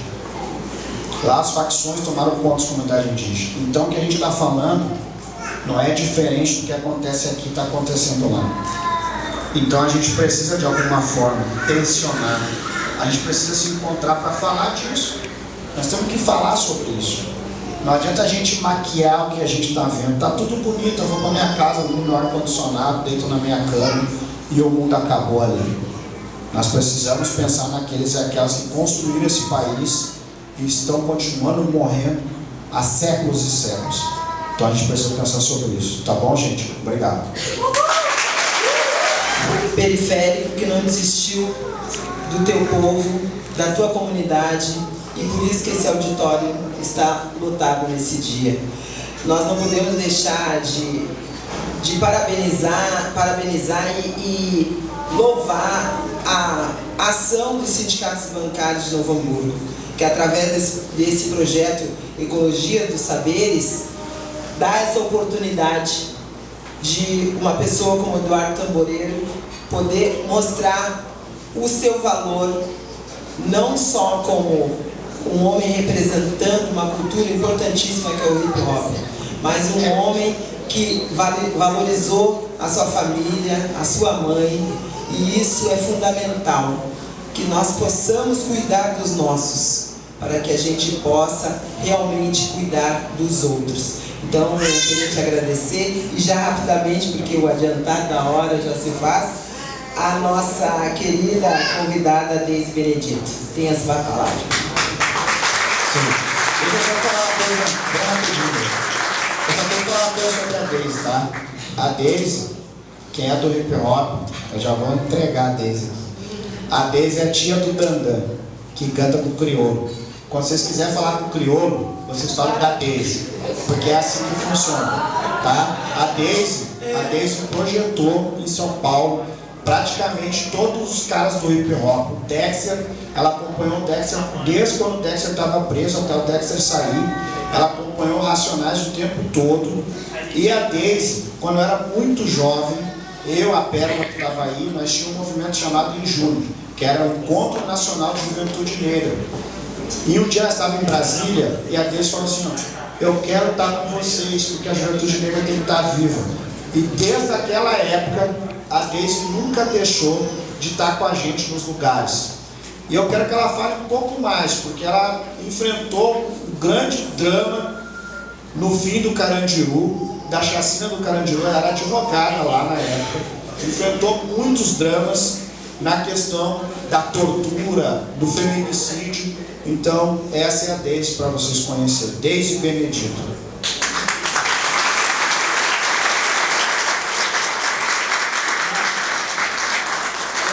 Falar para vocês, né, que vocês vão começar a fazer conta, né, e vão falar, bom, ela foi garçonete na Santa Ceia. Mas a minha trajetória começa nos anos 80. Eu sou de São Paulo, de um bairro de periferia, né, um bairro que tinha várias indústrias, né, um bairro operário, né, e era um bairro muito simples. Então eu fui criança no período da ditadura militar, né? E volta e meia aparecia corpos numa mata chamada Mata do Governo, né? E boa parte desses corpos eram corpos de jovens negros, né? Aí depois, na década de 80, quando eu ingresso no movimento negro, começo no Guerendés, vou para o movimento negro, né, movimento de mulheres negras, a gente começa a circular, né, em debates, seminários, conferências, e aí a gente descobre que aquela região era uma região de desova, né, e a gente vai acompanhando aquilo, como é que você desova corpos de jovens negros na década de 70. Era uma criança, a gente não sabia o que era a ditadura militar, né, a gente não sabia o que estava acontecendo na ditadura militar. E ao mesmo tempo, né, quando eu começo a entrar no movimento, discutir a questão racial, a questão da juventude negra, eu já trabalhava no Tribunal de Justiça como escrevente e na vara de execuções criminais. Eu começo a me interessar pelo processo de execução criminal quando eu vejo que a maioria dos jovens que eu vejo indo nas audiências algemados, a maioria eram negros, então comecei a ler os processos de execução criminal, fiz direito. E a partir daí eu fui me envolvendo cada vez mais para essa situação da criminologia, né? O que é a criminologia? E eu falava, eu quero ser criminólogo, eu quero entender como é o processo do crime, como é que o crime se desenvolve no Brasil, como é que o crime atinge essa população e como o Estado lida com esse crime. E aí teve o massacre do Carandiru, eu já fazia parte do Guerendés Estudo da Mulher Negra, eu já fazia parte, né, da Subcomissão de Política Criminal e Penitenciária da OAB de São Paulo, quando estourou o massacre do Carandiru. E no dia do massacre, que foi numa tarde de 3 de outubro, né, a gente não podia entrar. Mas a gente só poderia, nós enquanto alguns membros da Subcomissão de Política Criminal, só poderia entrar no dia seguinte. Eu era a única cara preta, a única mulher preta da Comissão de Direitos Humanos da OAB, né? Até porque direitos humanos a gente sabe quem são considerados humanos e outros que não são humanos. E aí, quando chega no dia seguinte, com a detenção lotada, né, as mulheres chorando, xingando aqueles policiais que lançavam os cavalos em cima daquelas mulheres, daquelas mães que queriam notícia dos filhos, as marcas no chão ainda do sangue, né, da madrugada toda. E aí na hora que a gente chegou às 6 horas da manhã, a gente só conseguiu entrar às 10. E na hora que a gente consegue entrar, eu levo uma borrachada. Então se alguém quiser saber como pesa, ó, uma borracha de uma polícia, eu sei o que é o peso de uma borracha. E eu levei uma borrachada assim, aí você não vai entrar. E eu sabia que ele disse, porque ele disse que eu não ia entrar, porque eu era preta. E aí o que uma mulher preta, né, junto com a Comissão de Direitos Humanos, né, parlamentares e tal, estava fazendo ali na porta, sendo que as mulheres pretas que estavam lá estavam reclamando do corpo. E aí um deputado, Walter Feldman, me puxou, se ela faz parte da comissão, ela vai entrar. E quando eu estava entrando, uma senhora bem pretinha, magrinha, pegou no meu braço e falou, moça, por favor, doutora, por favor. Eu falei, o que fala? Ela falou assim, olha, o nome do meu marido é esse, está aqui no papelzinho, vê se ele está vivo ou morto para mim, por favor, estou desde ontem aqui, ninguém me fala. E aquelas pessoas, né, humildes, com as carteiras embrulhadas no saco plástico, amarrado com elástico, né? E aí a gente entrou, tal, entrei no pavilhão 9, foi quando os presos do setor de administração estavam lá tentando bater os nomes. Foi quando eu conheço o Caco Barcelos, fizemos amizade, eu e o Caco até hoje temos amizade. e passamos a tarde localizando. Como eu trabalhava na área de execução criminal, eu consegui pegar os nomes e levei para o meu trabalho, e a gente conseguiu bater quem seriam os presos que tinham ou não execução criminal. A maioria eram jovens de 18 a 25, não tinham sido ouvidos em audiência ainda, ficavam no pavilhão 9, que saía dos distritos policiais e ficava lá guardando a audiência. A maioria dos que morreram eram essa faixa etária que não tinha condenação, que não tinha nem execução, melhor, né? Não tinha sido ouvidos ainda. E aí eu falo, eu já fazia parte da subcomissão visitando distritos policiais. Estar na casa de detenção um dia depois do massacre foi o meu batismo de sangue na política criminal e penitenciária, né? E agora, no começo do mês de outubro, eu estava na UNP fazendo uma palestra sobre os 33 anos da casa de detenção, do ponto de vista da memória, da verdade e da memória, né, daquelas pessoas que morreram. E no dia 3, e aí a gente ganha esse novo banho de sangue no dia 28 de outubro. E aí o que eu quero dizer? São coisas que eu considero de fundamental importância, né? Enquanto militante, ativista, defensor de direitos humanos, contra todas as formas de violência, né? Uma defensora da juventude negra, porque eu sinto que quando morre um jovem negro, você não está matando um jovem negro, você está matando um médico, um advogado, um sociólogo, um professor. É isso que você está matando. Você está matando o futuro.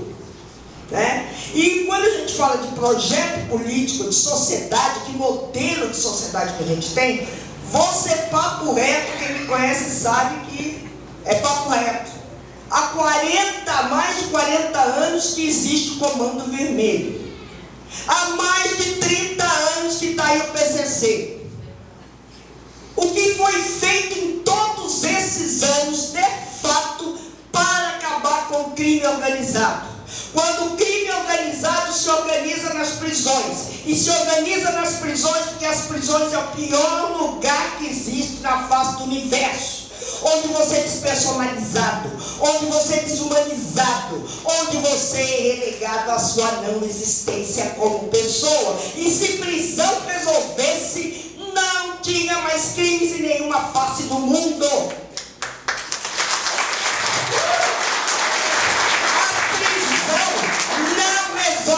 Esse modelo de prisão não resolve em nenhuma parte do mundo.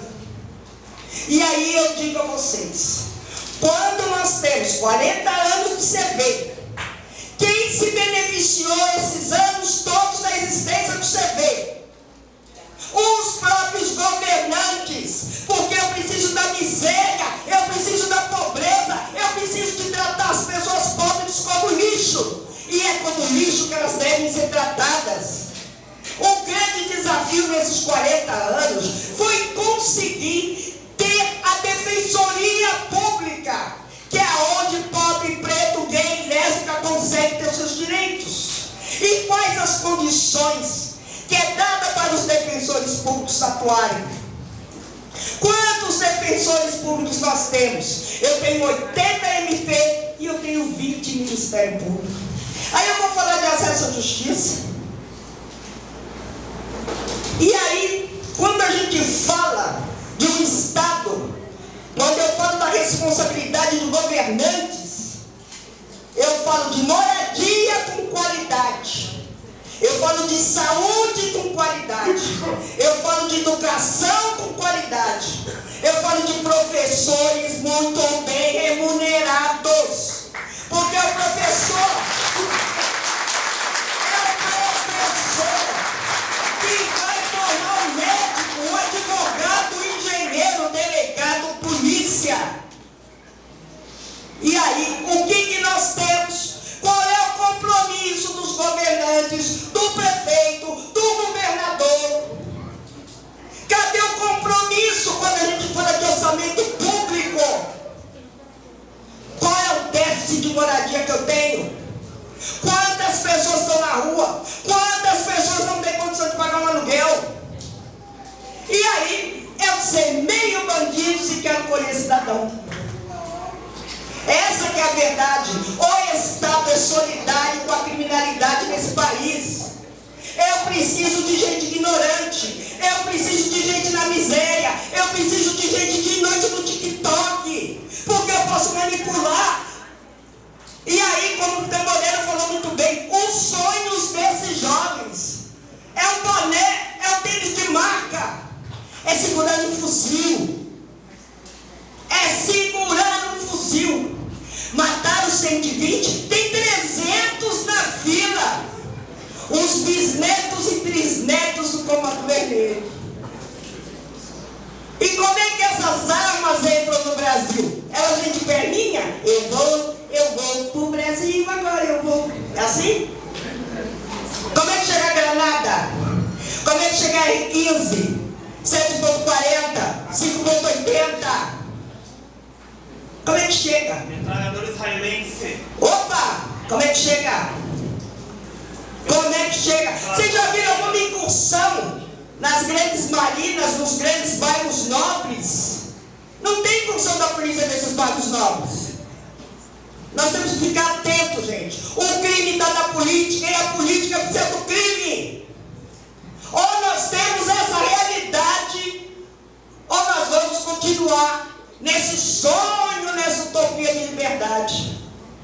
Porque hoje é uma sociedade única. Políticos do crime e crimes da política. E não importa as lágrimas que as mães derramem. Morreu 120. Era para morrer muito mais. Moleques, meninos, que se ilude com esse joguinho de videogame, que se ilude com essas histórias de crime. Porque se tivesse formação política, como as FARC e outras por aí que tem formação política, eles não tinham caído numa emboscada. Primeiro tiro de lá pra cá era 10 granadas, 10 bombas daqui pra lá. Essa que é a grande verdade. Então nós temos que ter bem claro, gente. Nós que viemos de origem pobre, humilde, de periferia, não podemos mais ser massa de manobra. Não podemos mais. Existe um jogo político. Há vários políticos corruptos e inescrupulosos que fazem discurso de família de bem, de moral, de pena de morte, bandido mal, bandido morto, é sustentado pelas facções criminosas. A gente sabe bem disso. Pega essa rapaziada. Por que não prenderam o Doc? Se o Doc abrir a boca, como é que fica a casa? É isso, gente. Vamos falar de coisa séria. E aí, quem é que vai enxugar as lágrimas dessas mães? Mãe é mãe. Mãe que pai conhece o filho. E eles nunca vão deixar de ser filhos. Assim como a mãe dos policiais. Porque o Estado matou esses policiais. Foi o Estado que matou. Quando esses jovens querem entrar para a polícia para combater o crime. E quando eles chegam lá, eles estão combatendo eles mesmos. Porque interessa a existência de facções. Tem gente ganhando com facções. E aí é um grupinho daqui brigando com outro de lá. E quem está ganhando dinheiro? Eles que se matam. A gente está aqui, ó. Vamos para Miami.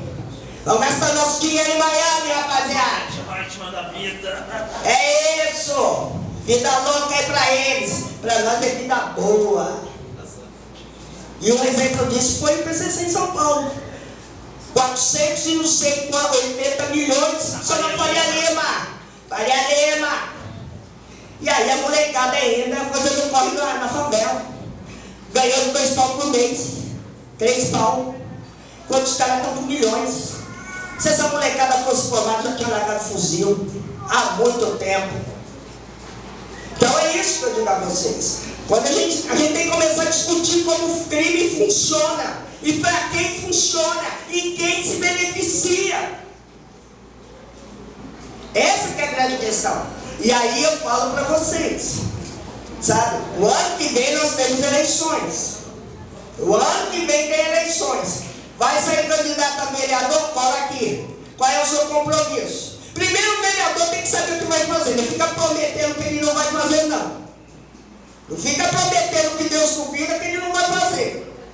Vai sair prefeito sensacional. Cadê o orçamento da prefeitura? Não vai prometer fazer coisa que você não tem dinheiro para isso.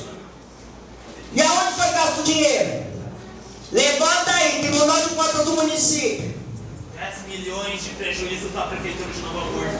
É isso, vai quem vai. E é isso que eu estou dizendo a vocês. Entendeu? Tem que começar a prestar atenção. Quem nos representa, se tem compromisso e qual é o compromisso. E outra coisa também muito mais séria. Não vamos nos iludir com os falsos profetas. Aquela rapaziada, em nome de Jesus, em nome de Deus. Jesus foi torturado, foi morto, foi assassinado por esse cara. Nunca defendeu pena de morte, perdoou. Tinha uma outra ideia de universo, tinha uma outra ideia de comunidade, que não é essa ideia de punição, de castigo, de morte. E eu digo, esses que aprovaram essa lei, que uma menina de 10 anos tem que levar uma gravidez, e eles vêm com essa falsidade para mandar estuprador para a cadeia. Que gente mais hipócrita, que gente sem moral, sem condições, mas está ali, alimentado pelo TikTok, fazendo os discursinhos de arminha na mão, que todo mundo acha a bala que matou Getúlio. Então nós, enquanto homens e mulheres, nós que somos vítimas do feminicídio, nós mulheres que somos vítimas da violência política, quem é vereadora sabe o que passa deputado estadual, quem é de esquerda sabe muito bem o que passa uma parlamentar. Sabe o que é ser perseguido ou então ameaçada de morte? Quantos parlamentares de esquerda são ameaçados de morte? Daqui para frente é só para trás, gente. E a gente tem que se organizar. A gente tem que pensar que esses jovens hoje que foram mortos poderiam ser médicos, advogados, é o futuro que está sendo morto. Então nós temos que tentar fazer com que essas crianças que estão vivas não sejam assassinadas amanhã. E aí eu falo para vocês, a cultura salva. O hip hop salvou o tamboreiro, o hip hop salvou meu sobrinho DJ Gandan, salvou a Racionais, salvou o Dexter, salvou o Crioulo, salvou vários desses que hoje Carinjê, vários desses que são do hip hop. Porque eles tiveram a condição de contar a realidade da periferia. Agora a gente não pode ficar calado. Nós temos que combater o racismo, sim. Porque nós negros não inventamos o racismo. Os indígenas não inventaram o racismo, a discriminação e a violência ambiental que eles vivem. E nós temos que ter consciência política que as vidas não podem ser curtas. As vidas têm que ser curtidas. Não vidas curtas, mas vidas curtidas, com liberdade, com acesso à saúde, à educação, trabalho e o reconhecimento enquanto pessoa humana. É isso. Nós temos que nos olharmos e nos admirarmos porque existimos e não destruir aquilo que é mais precioso do que as vidas. As vidas têm que ser curtidas, não vidas curtas. Obrigado.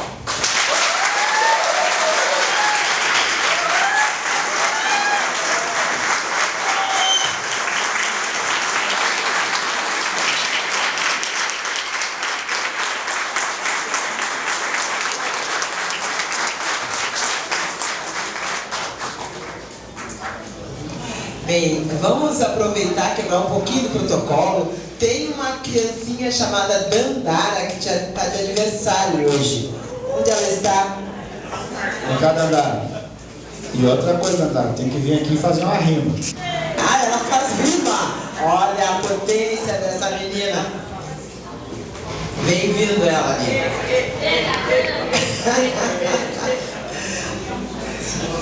Que idade está fazendo, Dandara? 9 anos. Imagina que potência de que vai ser essa mulher. Essa pequena mulher. Vamos lá. Cantar um parabéns para Dandara. Isso.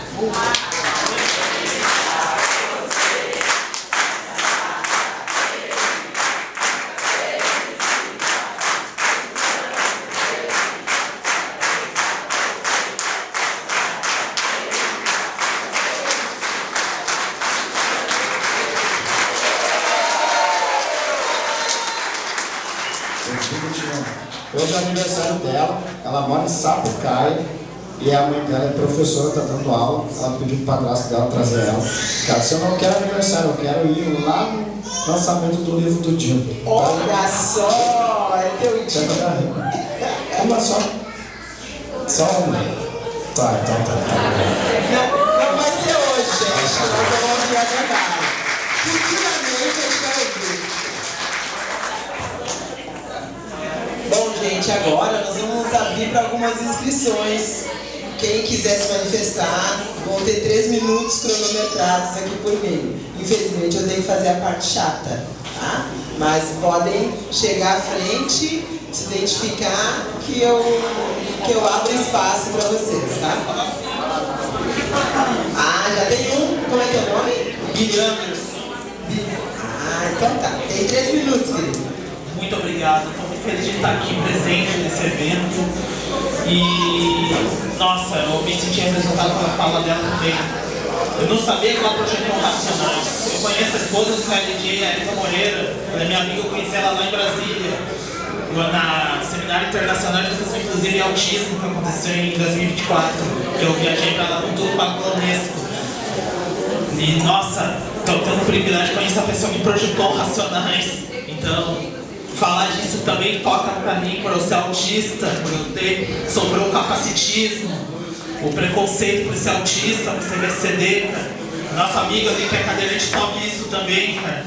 A falta de acesso, acessibilidade nas comunidades, na nossa técnica teve um trabalho sobre isso, de uma aluna que ficou em primeiro lugar na FENAC lá, na feira, que falou exatamente sobre acessibilidade para Paraisópolis, cara. E eu achei aquele trabalho potente, cara. E isso tocou em mim, parece que isso acontece em toda a nossa região. Eu vim da Nova Zelândia, numa região que tem muito poucas oportunidades também. Mas eu fui liberto também pelo hip hop através do breaking. E hoje eu ganhei 2 títulos nacionais, fui até mais longe, fui até ao Rede Globo, principalmente, que a Carla que foi pegar meus cartão tá aqui, ó. Muito obrigado, que também acreditou em mim. Se não fosse na Carla, não estaria aqui hoje.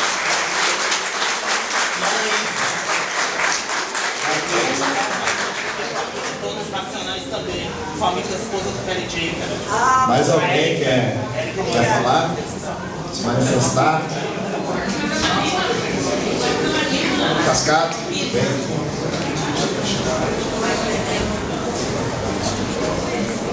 Esse aqui eu vou ficar de pé, que é seu cara.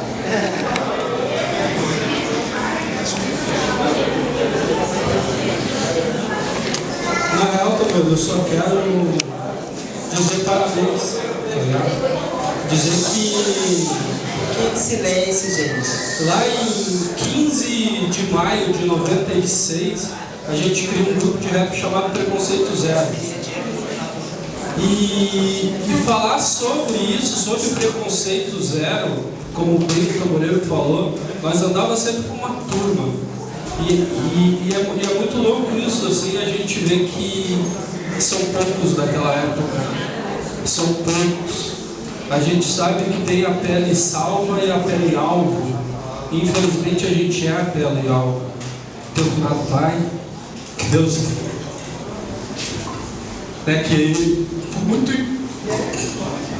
foi muito importante para mim, porque eu venho de uma família que meu pai era alcoólatra, era viciado, e eu cheguei na casa dele, uma família perfeita, planejei, e comprei meus irmãos, e dizer que a gente está vivo, isso é o mais importante, dizer que ainda a gente está sonhando, ainda a gente está lutando, ainda a gente tem garra pra caramba para conquistar as coisas. E que só queria dizer isso mesmo. Parabéns, Maria. Tamo junto.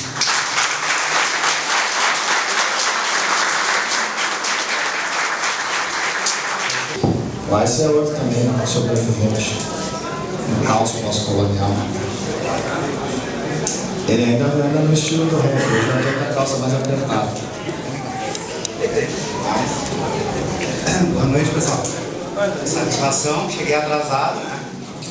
Alvorada, Peguei a 118 ali, viagem de 30 minutos virou em 1 hora. Tamboreiro pediu no meio da semana, que a gente sempre fazia quando tinha jogo Preconceito Zero. Sempre fazia um grafite, assim, ao vivo, independente do lugar, né? Do menor ao maior, né? E a gente sempre sorteava o grafite. Foi meio que correndo, né, negão? Levando reconhecimento ao pessoal. Não deu pra caprichar muito, mas eu acho que deu pra representar um pouco legal de... Acho que era uma coisa que sempre o grupo Preconceito Zero bateu de frente, foi com a leitura. Até o tempo, quando eu era do grupo, ainda sempre informação, né? E a nossa amizade é milhão, né, negão? Tempo do fórum, né? 2003. Então é 23 anos, tá? Daí eu não sei como é que vai rolar esse sorteio aí, né, cara? Geralmente eles escolhem uma criança, né? O velho não vai ganhar nada. Posso levar pra casa? Hã? Ah, esse aí é presente. Tá, negão? Parabéns aí pelo livro. Né? E vamos comprar o livro do cara, né, meu? Não adianta só vir aqui pra precisar, tem que comprar pra ajudar também. É isso aí, negão.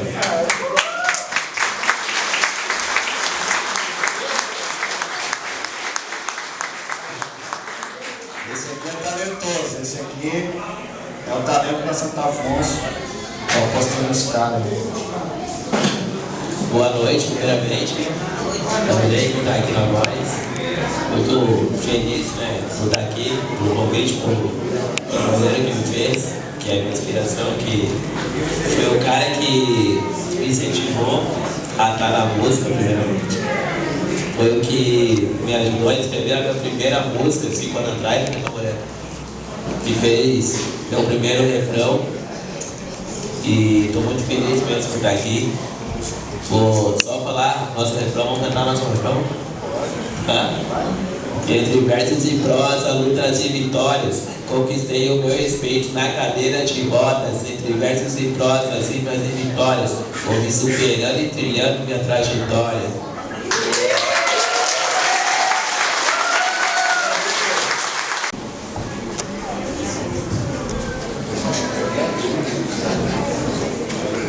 E aí, boa noite a todos e todas.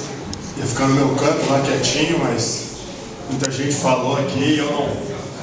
Enfim, queria primeiro dizer que esse cara aqui é uma das pessoas mais importantes da minha vida.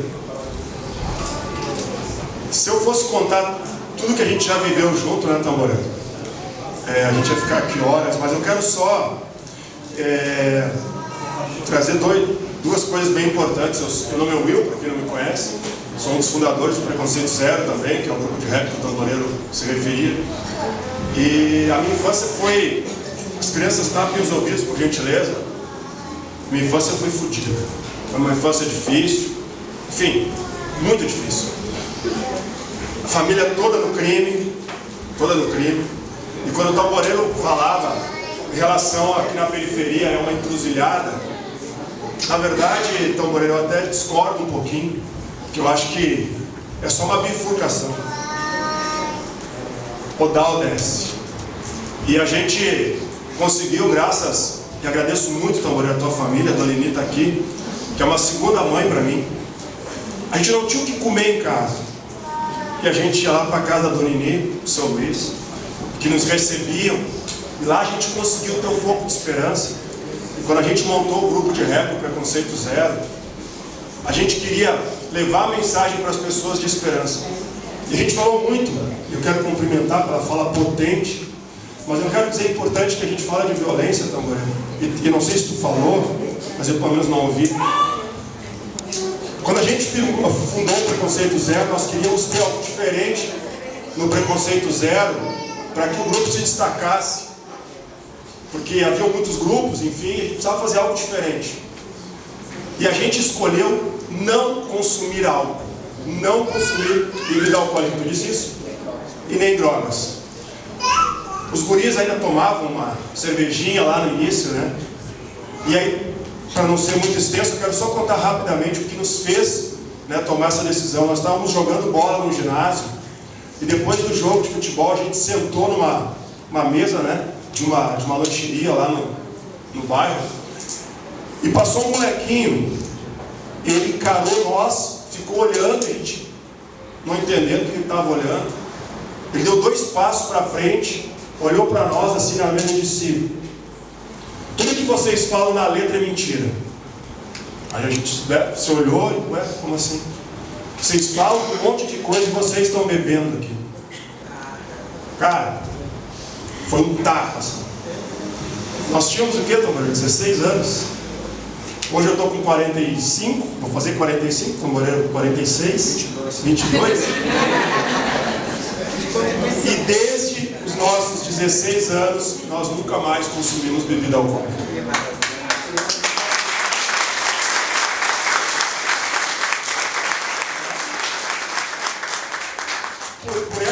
Por essa decisão, a gente depois também conquistou, enfim, algumas premiações. A gente fez um festival que a gente colocava 5.000 pessoas no ginásio e não vendia bebida alcoólica.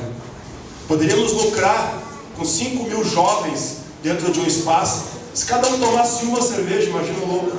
Mas nós nos abdicamos, né, desse lucro. E para finalizar, então, dizer que é uma honra hoje estar do lado desse cara aqui e te parabenizar aí, brother, por esse livro fantástico, e dizer que isso, tudo que a gente faz, não pode só ficar no discurso. E eu trouxe esse fato de que a gente nunca mais consumiu bebida alcoólica e também nunca usamos droga, né? Também é uma das formas de combater a violência, de ter uma vida longa e de não fazer as nossas mães chorar. Então, Moreno, parabéns.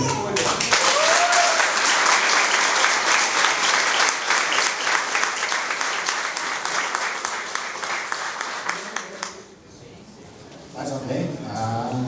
Vereadora Luciana. Boa noite a todas e a todos. Eu acredito que esse espaço não seria de fala de uma mulher branca que jamais pode se colocar neste lugar de alguém que vive a periferia da cidade e que no cotidiano enfrenta. Mas quero te dizer, Tamboreiro, que eu saio daqui com um compromisso, porque li rapidamente parte do teu livro aqui e quero agradecer que o Tamboreiro, numa cidade que tem uma política de silenciamento e que vem criando mecanismos de apagar a história do povo negro, é um desafio e é um compromisso que todos nós temos que sair daqui. Então, quando o Tambor escreve que vidas curtas, a globalização da violência representa o anseio de que não haja mais e mais corpos pretos, corpos de mulheres, crianças e pessoas LGBTQIA+, nos institutos de perícias, nas memórias, das fotografias e nas lágrimas que escorrem no rosto de uma mãe, quero te dizer que é um compromisso, principalmente de nós, mulheres e homens brancos. Cada um renove aqui o seu compromisso, uma sociedade mais justa. E, Daisy, quando tu diz que este livro, que hoje está na minha mão e na mão de muita gente aqui, tem o objetivo de que a gente confronte a naturalização da morte negra, também é um compromisso assumido por todos nós. E não tenho dúvida nenhuma, ouvir e ler a história dessas mães é um ato de humanidade, mas também é um gesto político. E que possamos nos irmandar nesse gesto político para que tenhamos uma sociedade mais justa e que a gente possa realmente não chorar mais perdas de homens, de mulheres, de jovens e de crianças negras. Muito obrigada também.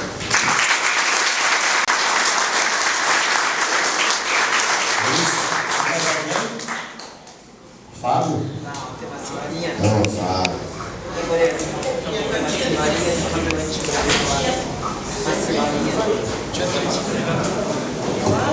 Boa noite. Para quem não conhece o Fábio Flores, queria parabenizar o Tamboreiro aqui por esse livro, pela trajetória dele e por ser um cara incentivador. Para quem não sabe, né, o Tamboreiro foi um incentivador meu a vir para o lado certo da força. a vir para o lado da esquerda. Isso há 25 anos atrás. Então, eu gostaria de parabenizar pelo teu livro, pela trajetória. Parabenizar aqui uma fala bem-vinda. Então, é isso aí, Dona. Parabéns. Tamo junto.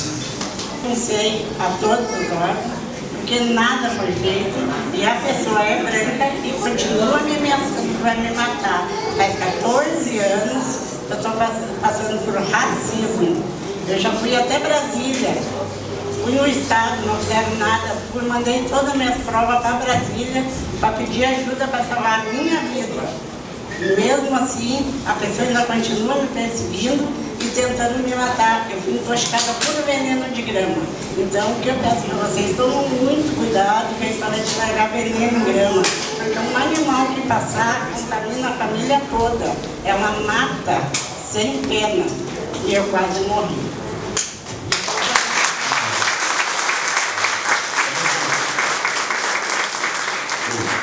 É isso? Quer mais alguém?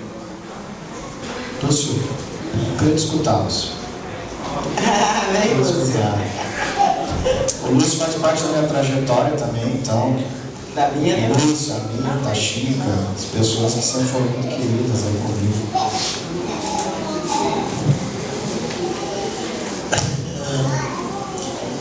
É difícil falar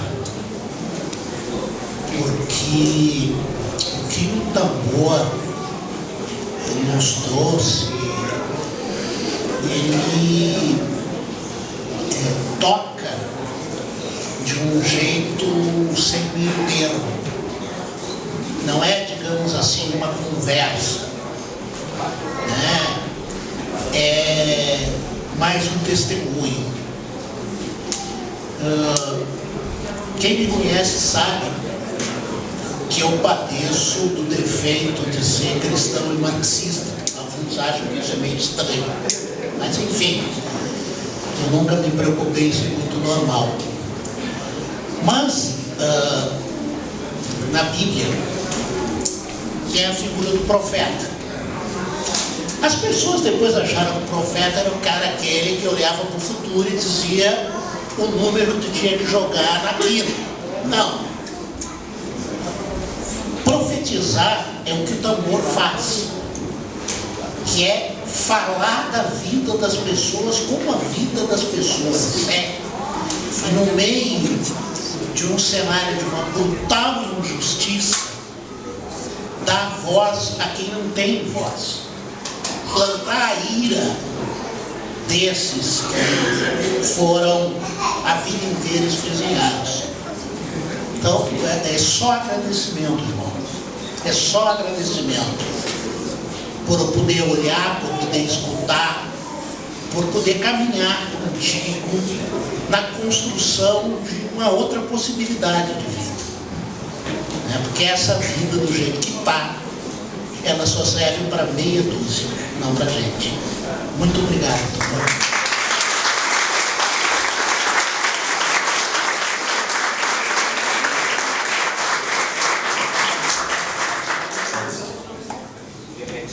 Bom, então agora vamos passar as considerações finais, né, da nossa palestrante maravilhosa aí.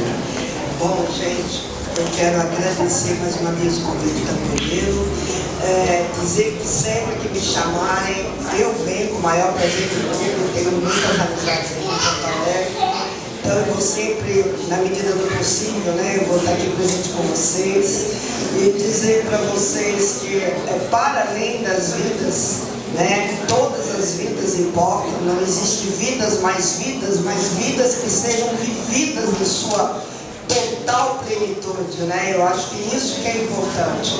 E o grande enfrentamento que nós temos no ano de 2026 é termos a cabeça erguida e não temos medo de enfrentar o que virá pela frente.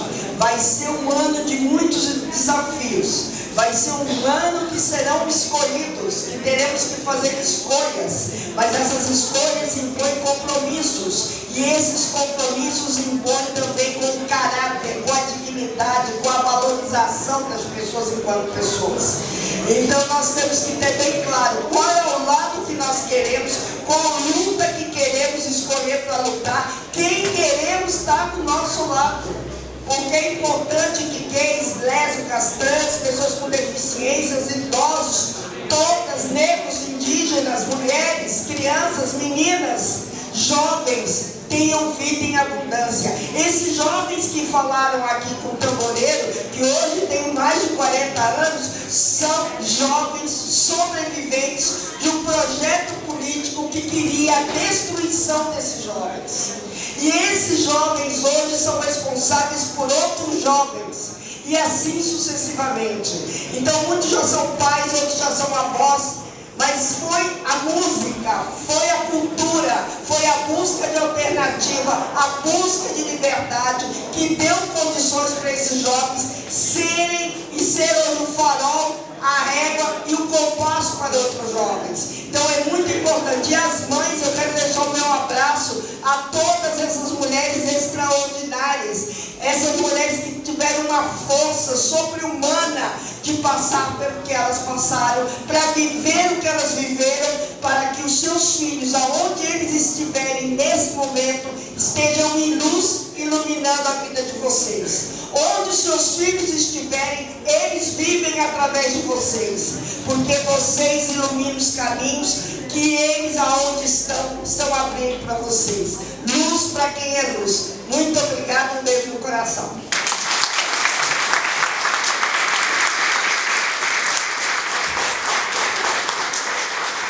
Agradecer a presença de todos, de todas, de todos. Dizer que é uma honra receber meus amigos. Eu estava muito ansioso, que eu achei que nós íamos ter no mínimo 5 pessoas. E eu já estava feliz se tivesse 5. Mas a gente lotou aqui, agradecer aos sindicatos que acreditou nessa proposta. O Joy lá, eu queria salve de palmas para o Joy.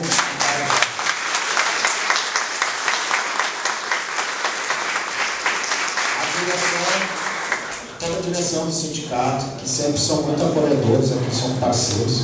A Deise, que não tinha agenda, eu convocei ela, que ela tinha que vir, e ela veio. E agradecer minha grande companheira Iris Garcia, que sempre está junto. Meus amigos do hip hop, meus amigos da capoeira, meus amigos do samba, meus amigos da rua, minha família, meus vizinhos, o Betinho, tantas pessoas que estão aqui. A Carmen que está aqui, que eu amo de paixão, ela sabe disso. Minhas colegas da universidade, a Fátima, minhas colegas do serviço social. Agradecer a todo mundo que está aqui, o pessoal de terreiro que está aqui também, as pessoas que a gente sempre está junto aí nos batuques. As professoras da universidade, enfim, minha tia, minha mãe, todas as pessoas que estão aqui. Para mim é uma honra receber vocês, é uma alegria. Espero que essa leitura vocês possam digerir ela de uma forma reflexiva, de uma forma que possa fazer a gente pensar um mundo melhor e um mundo possível, né? Que a gente não vai mudar o mundo, mas a gente pode mudar um pedacinho dele. Agradeço demais, Anitta, um beijo no coração. Tamo junto, gente.